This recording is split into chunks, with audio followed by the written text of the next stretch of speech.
Hello, besties, and welcome to one of the most important videos I film every year now. It is my tier ranking of all the books I read in 2024.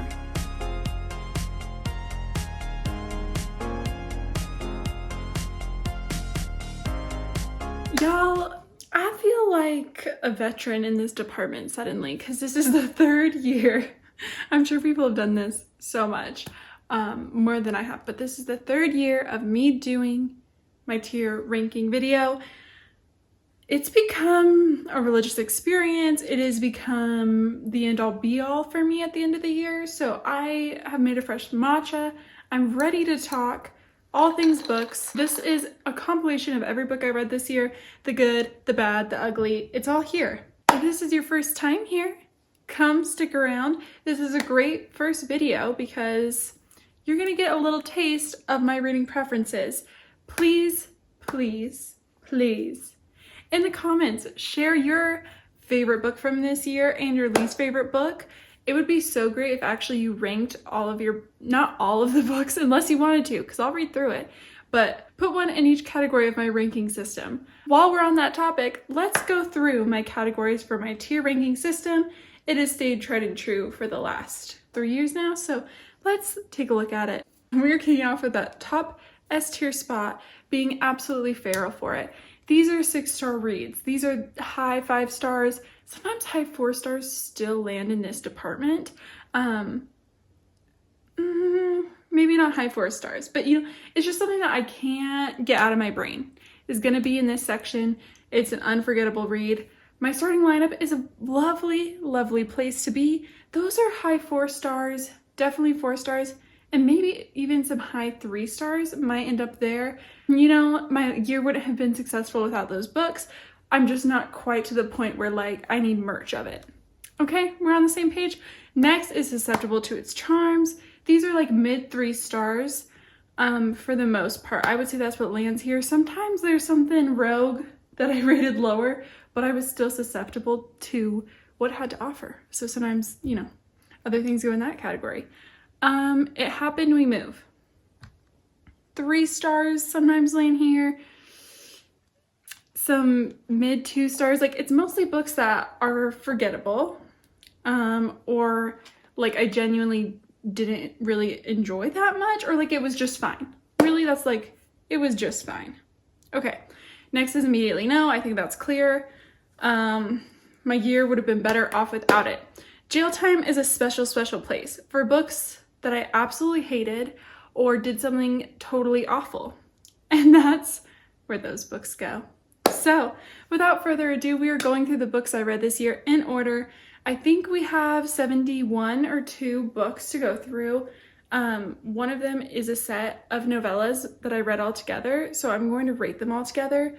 If you want their individual ratings, I did a review on Goodreads, Storygraph, Fable, any of those places, you can find me and find my reviews. So,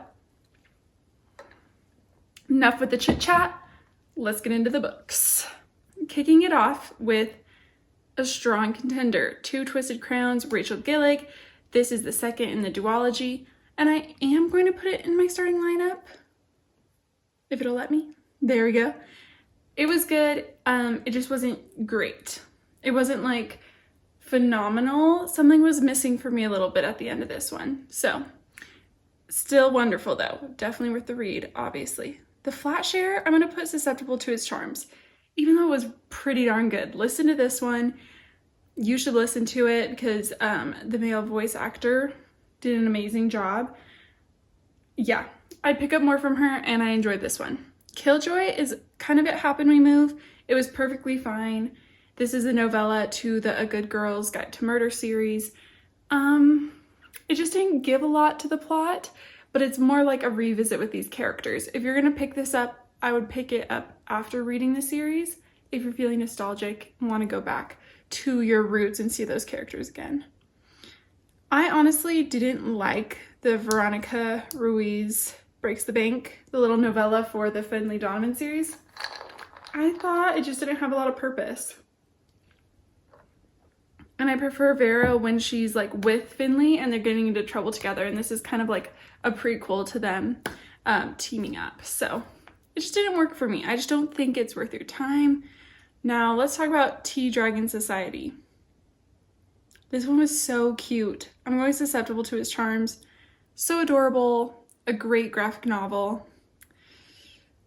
And now we have Fourth Wing, which like I'm gonna get controversial like 5 minutes into this video because I think it might be a Happen Wing.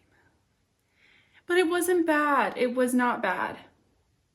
It had some things we liked, some things we didn't, but I just feel like it is,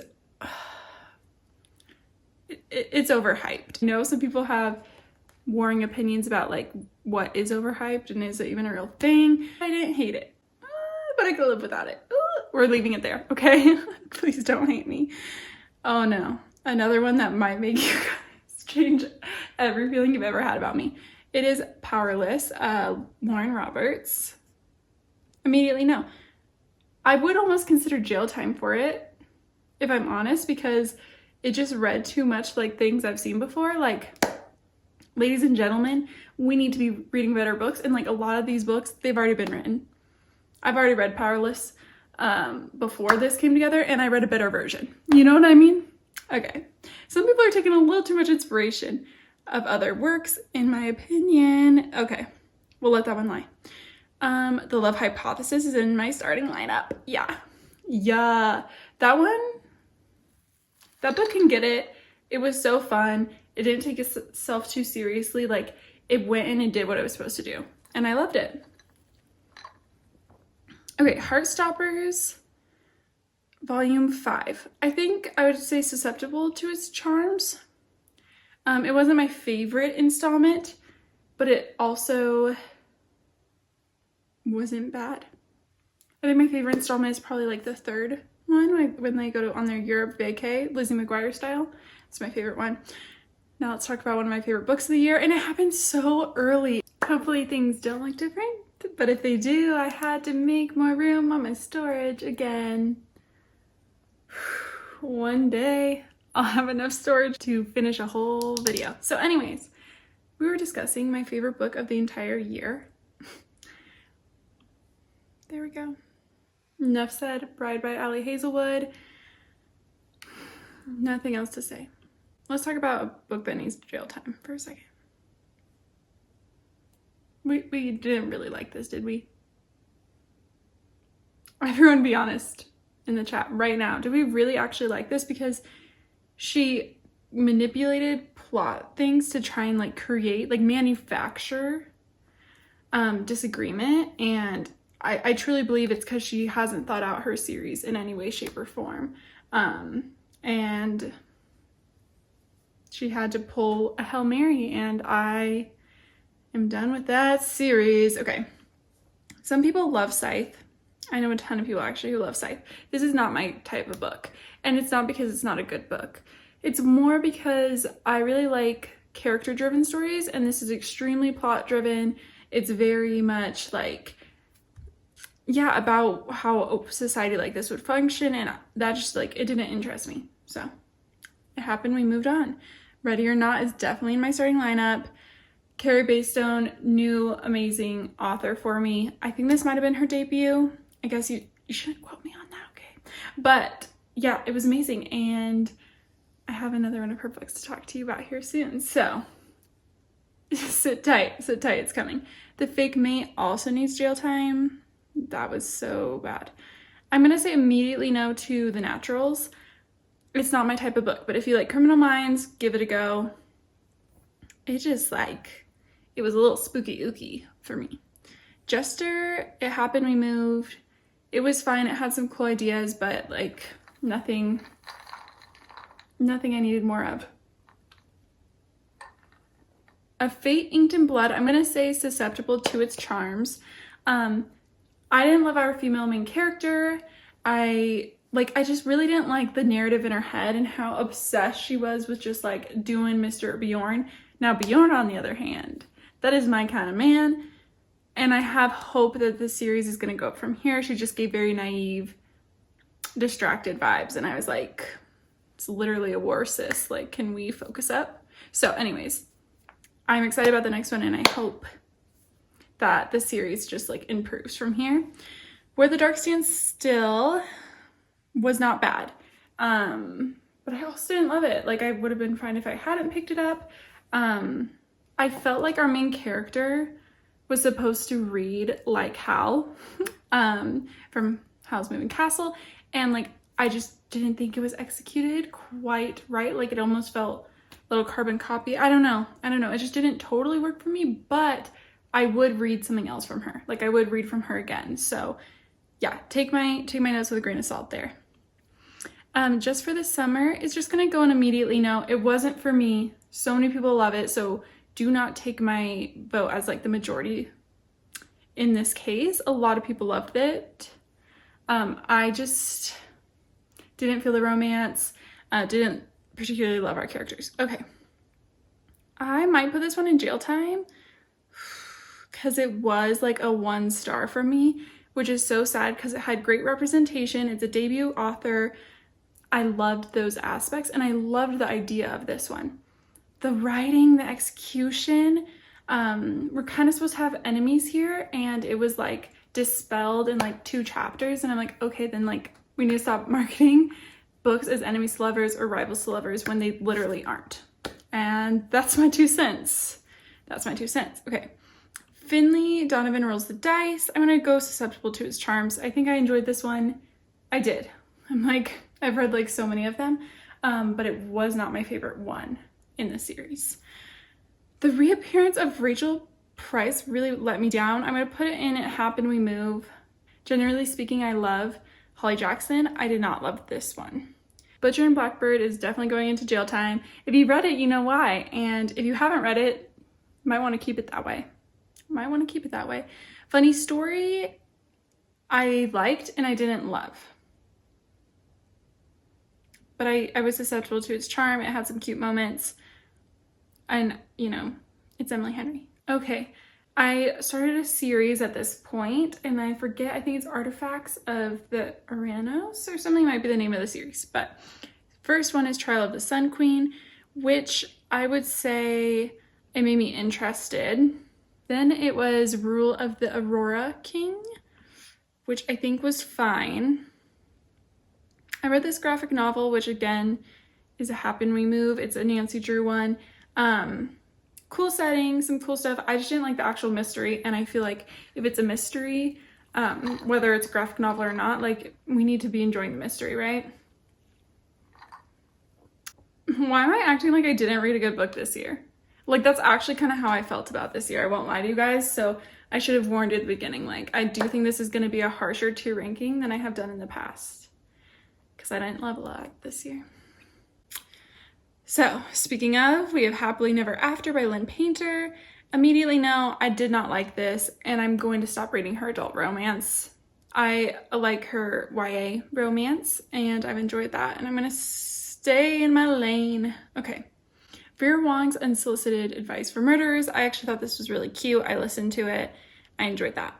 Then Fate of the Sun King, I did like. I put it in Susceptible to Its Charm, because that one kind of like started to turn the plot for me and started to make it more interesting. Talk about jail time. Another 1 star. The Touch of a Villain. Yeah, let's not be touched by a villain. Let's move on. Okay. I did really like The Bridge Kingdom. I don't know if I'm going to put it in my starting lineup. I might. It was good. It was good, you guys. We'll see where that ends up landing, but I did like that one. A Deal with the Devil, I am going to say immediately no. I also did not like that. And then I was a little let down by The Traitor Queen after The Bridge Kingdom, but it wasn't bad either. Long Live Evil. Okay, you guys, we are back with it. I don't know where exactly I want it, but I think I might put in the Absolutely Feral for it. I'm so excited for the next one in this series. She knocked this out of the park. You know what it kind of reminds me of is Assistant to the Villain, but if that book was like done better. Done and Dusted is a Happen We Move. It was perfectly fine. Sorry, Happen We Move does not mean the book was awful. It just means like I was fine with it. but I did not love Done and Dusted as much as I think the second one, which we'll get to here in a minute. The Me Loved in the Dark was a graphic novel, and I just didn't love it. I knew it was trying to like send a bigger message, but that message didn't hit for me. It just didn't work. So immediately no. Gosh, what was this one called? Gosh, what was the name of this? Another Love Song. I'm gonna put it in It Happened We Move. I ended up being really disappointed with this one. It's by Julie Soto. I really loved the idea of this, and I think the first half I was eating it up, and then I just felt like our characters did some things that really made it unenjoyable towards the end. So It Happened We Move. When the Moon Hatched, I'm gonna be honest with you guys, I did not love When the Moon Hatched, but it did have a few things in there that I really did like, so I'm tempted to put it in Susceptible to Its Charms. Like, it had a few scenes that I was like, okay. But I think overall, the novel was trying to accomplish too much in one book, and it didn't know if it wanted to be romantic and really romance focused or very fantasy focused, or like, we just kind of ended up jumbled. So I'm gonna put it there, I think, for now. Feels okay. Swift and Saddled, I think I'll put in my starting lineup, maybe? I really did enjoy that one. It was good. It was really enjoyable. That might be a little bit higher than I originally ranked it, but I did really end up enjoying it. So I'm gonna put it there. And honestly, I don't know if we're halfway through yet, but I feel like it's getting there, and I'm gonna reassess really quick. And I think I am gonna put both of these Danielle L. Jensen books in my starting lineup. I feel like that feels a little bit better because I did really enjoy those. So on to the next, which was Death at Morning House. This is Maureen Johnson. I loved her Truly Devious series. However, I really did not enjoy this one, and I was sad. And I'm like, just keep writing our series, girl. Get back to that. It just didn't work for me. Again, if you guys want like detailed summaries of each book, I totally have that for you, and it's on all the review sites, so you can definitely look there. It's hard because I want to share my opinions here, but I don't want to make the video too long. So next is The Kiss of Deception, which I kind of want to put in my starting lineup because I'm excited to keep going with it. But I definitely don't know if I rated it that high. I might have given it a 3.5, but I felt like it was a great start to the series and made me excited to read more. So I'll leave it there for now. But yes, very excited to read more from Mary Pearson. Next is Binding 13. I am going to put it in my starting lineup. I did really enjoy it. What can I say? It's just entertaining and gripping and sweet and wholesome all at the same time. So really enjoyed that. Not in Love might go to jail just because I was so upset that I didn't like it. Which is so hard because like Allie Hazelwood hit both ends of the spectrum with me this year. Literally wrote the best book I read this year and one of the worst. So she's got, you know, layers. This one is the first book in the Mind F series. I think it's called The Risk. And I'm gonna put it in jail just because it's very much like The Natural, is very much serial killer romance, a little like Butcher and Blackbird. And I realized just because those are popular does not mean I should be reading them. Isn't that a great realization to have? Is like, I should really just be reading what I want to read. And I think that's what I learned the most from this year. So more of that in 2025. Next is When Among Crows, which is Veronica Roth, the icon who wrote the Divergent series.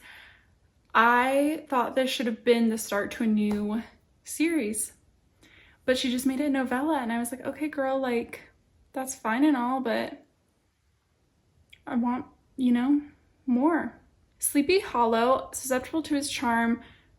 It was really cool to read. It created a great discussion. Those lives from the classic reads from fall. Sorry about all the plugs, but those are still on my channel. So if you end up reading this and wanting to see that live, it's there for you. Moving on, I did read Spell on Wheels. That was a graphic novel series, and I really enjoyed that. Made me want to be a witch. What can you do? Next is Keeping 13, which I am going to put in the feral for it section because I feel like I was in a slump after that. It was so enjoyable. You guys should read those books. Read them. Reckless, immediately no. I'm not going to talk about it further. I really need to not. I also did not like Belladonna. Demon in the Woods was totally fine. It was a graphic novel. It just didn't really give us enough background on the Darkling, in my opinion. I feel like it was really just like a snapshot of an event, and less so like, I don't know. It just didn't give me enough. I read The Weight of Blood. Oops, there you go. By Tiffany D. Jackson, and while some parts of it were heavy-handed, I felt like, but it is for YA, so I think Susceptible to Its Charm makes sense. It's kind of a Carrie retelling. I enjoyed it. Heartless Hunter is going in the starting lineup because, like, talk about a book I cannot wait to read the second one for. It was so easy to get through. Read it in like 2 days. Yeah, you should read that. Especially if you're newer to fantasy, I feel like it was really easy to understand and enjoy. You should pick it up. You should pick that one up. The second volume of Spell on Wheels was fine. I just didn't like the story as much, and I think, you know, I still really liked our characters, but it just wasn't for me. I am gonna put the Busybody little series, that Amazon Original Stories, into Susceptible to Its Charms. There were like 3 or 4 in there that I really enjoyed. A few of them were from authors I've never read from, so now I'm itching to read from them. I think my favorite was by Alicia Thompson. But yeah, it made me want to read some of these new authors because I really enjoyed the novellas. So yeah, definitely Susceptible to the Charms. Next we have Unfamiliar. I don't know, might be controversial. I did not love this one. The art was cute, but I really like couldn't follow the story and didn't find it super interesting. So next is Slaying the Vampire Conqueror. I'm gonna put it in Susceptible to Its Charms because I think it did some very original things that I enjoyed, and the writing was good. I think our characters got a little busy too quickly for me because of their pasts. I don't want to like give anything away, but I just thought it wasn't true to who the characters were to me. So anyways, Susceptible to the Charms for sure. Would read from, I think it's Carissa Broadbent. Oh my god, I hope I'm right. I would definitely read from her again, and this is my first read by her. Okay, next is Dracula. I'm gonna say It Happened We Move. The more I look back on it, like the less I really feel like I enjoyed that story. But it was cool to reflect on like where a lot of vampire tropes and things came from. Again, that live is on the channel if you want to watch. Trial of the Heart Queen was the last in the Artifacts of Uranus series, and I was disappointed by it. I just didn't feel like the stakes were high enough for the last book, and the third book in the series, the one I read before this, set me up to be kind of excited. So anyways, next we have Phantasma. You guys, am I gonna lose followers over these opinions? You guys, as always, we can all have our own opinions on these books, and I hope you still love me despite mine, and I still love you no matter what you thought of these books. But Phantasma did not do it for me, but I wouldn't put it down to immediately no. It was a cool concept. I just feel like the concept got lazy, and the smut got very heavy, and it was like every other page, and I think I just needed some more fantasy from it. So next is Anne of Green Gables. Oh, I enjoyed reading Anne of Green Gables. Dare I say it would be in the starting lineup? It was fun. That live is also on the channel. A cross-country romance, I'm gonna put in It Happened We Move. A perfectly fine Christmassy romance, but I've read a lot like it. It didn't do anything special for me in that department, so we'll put it there. A Match Made for Thanksgiving, I actually really loved. This is a short by Jackie Lau, and I listened to it. I'm gonna put it in my starting lineup because I had a really good time with it. It was fun. Then another book I feel quite feral about. It's The Most Wonderful Crime of the Year by Allie Carter. Love this one. It's going straight to the top, straight to absolutely feral for it. Loved her since my youth, right? So yet again, she knocks it out of the park there. Folks, hold on, we're in the final stretch. If you have not left a comment yet, or liked and subscribed. It's a great time to do that while we wrap up my ranking for 2024. Please share with me some of your rankings, or perhaps if you read any of these books, maybe what your rating was for them. I love to chat about books. And if you have nothing specific to say, make sure you leave a book stack emoji before you leave. So, last 5 books, let's get it. We have Morgan, Mary E. Pearson. This is the prequel to the Remnant Universe series. Ooh, Chronicles? It might be called the Remnant Chronicles. So, this one was actually so enjoyable. I listened to it in a day. I might put it in my starting lineup too because I thought it was well done. I don't know what else I would have wanted from that short of a novella, but I'm excited to like read more of the Remnant Chronicles because this book was a lot of lore, if that makes sense, for the universe. Okay, next is a book I got to read early. Oh, I feel so blessed to get to have read this early. I will put the date it's coming out here just to make sure. I don't know the exact day, so don't want to mess y'all up. I'll put it here. This is Promise Me Sunshine by Kara Baystone, and it is going to the top, folks. We're absolutely feral for it. It was so enjoyable. I loved it. If you liked Ready or Not, pick this one up. It does deal with a lot of grief, so keep that in mind. But yes, my full review is out there for you to find, but definitely pick it up this next year. This one's going to jail because I loved the other one. This is the second in Jackie Lau's novella series. I just didn't enjoy a minute of it, and that's just the truth. And maybe I shouldn't put it in jail. Maybe I should just say immediately no. But I just did not have a good time with it. That much is true. Okay, holiday romance. Again, for me, it was a happen we move. I know so many people love this one. And if you love it, I love that for you. The writing was great. I just felt like it was a little long. It was kind of dragging. I probably read it too late in the season, and sometimes that, makes you feel differently about a read. But yeah, I didn't end up loving it. Only Santa's in the Building was cute. I don't think it was amazing, but I also really enjoyed it. Yeah, I didn't read any of the other ones from that little novella release. And last is the Dear Ujaweli Feminist Manifesto, and I think 15 Steps or something. I enjoyed this one, but I also felt like it wasn't like crazy eye-opening for me personally in my life, which is a very lucky feeling, right? So I definitely think if you want to dive more into feminism, don't know as much about it, in kind of a gentle way, this is a great one for you. I think I just kind of already felt like I knew some of it. But yeah, I think also if you have kids, it might be a more interesting read for you because it's written to her friend who's having a daughter. So that might apply to you more and you might enjoy it more. All right, besties, there you have it. There are all the books I read this year, from the very best to the very worst. I will scroll through it for you. I definitely think there were more books that landed kind of towards the lower half for me this year, which is definitely disappointing. I'm hoping next year to have a tremendous reading year and have a lot more books here at the top, but I'm so happy with the books I did love this year, and I'm so happy I got to spend another year talking about books with all of you. As always, thank you for being here, but it is that time in the video that always shows up. It is time for me to love you and leave you. I'll see y'all in the next one. Cheers.